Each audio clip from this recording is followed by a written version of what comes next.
Rohingyas are one of the most persecuted minorities in the world. Despite living in Myanmar for centuries, they've been at the loggerheads with the Buddhist majority of the country for many years.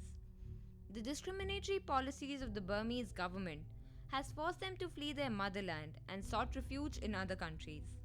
Tens and thousands of them have taken the journey and have sought refuge in other parts of Asia.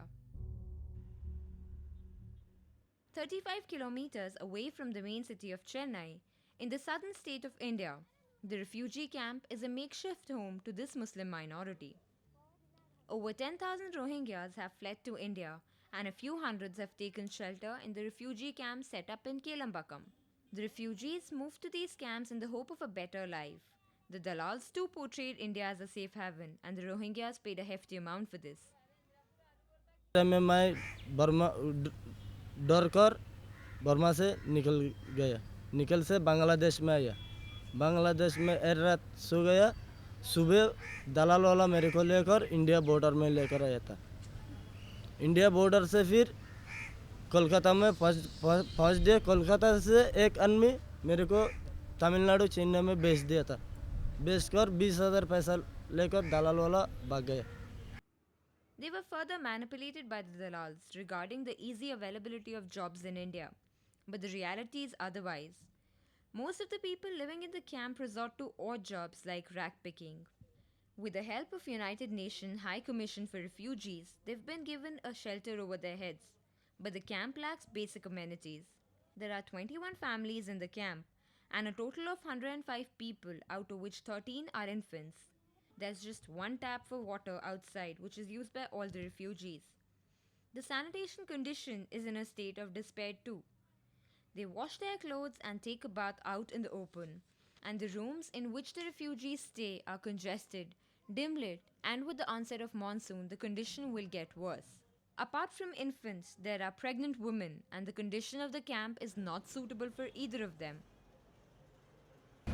तब भी क्या करेगा मजबूरी में उधर इतना लड़ाई में अगर वो सकून होगा तो अपना देश में जाएगा तो बहुत अच्छा होगा जा नहीं पा रही हम लड़ाई के लिए अगर वहाँ जा पाएंगे तो बहुत शुक्रिया होगा इतना छोटे छोटे जुग्गी में हमारे में उधर भी बहुत है क्या करेंगे मजबूरी में इधर रहना पड़ रहा है हमको.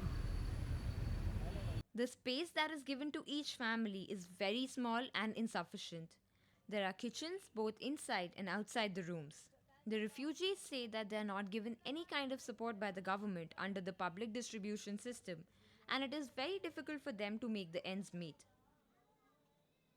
कुछ नहीं मिला है हमारा के लिए राशन भी नहीं मिला कुछ नहीं मिला है ये हमारा मेहनत कर से हमारा चलता है एक दिन में 200 भी मिला 250 भी मिला 150 भी मिला ये मिलकर खाता है आज सुबह खाएगा तो शाम को के लिए तैयारी करना है शाम को खाएगा तो सुबह के लिए तैयारी करना है इसलिए एक दिन काम पर नहीं जाएगा तो परेशान हो जाएगा.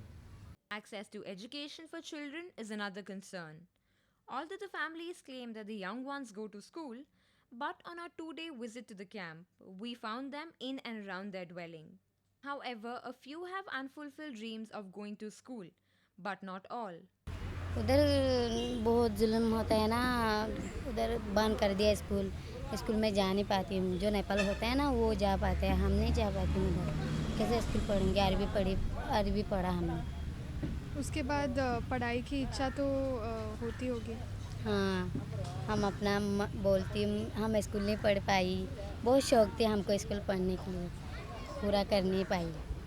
Refugees have no complaint with the Indian government, but at the same time, the government does seem to be ignorant of the conditions in the camp. The people here appear to be lost and forgotten. They were forced out of their motherland, and they've still not been accepted in this foreign world.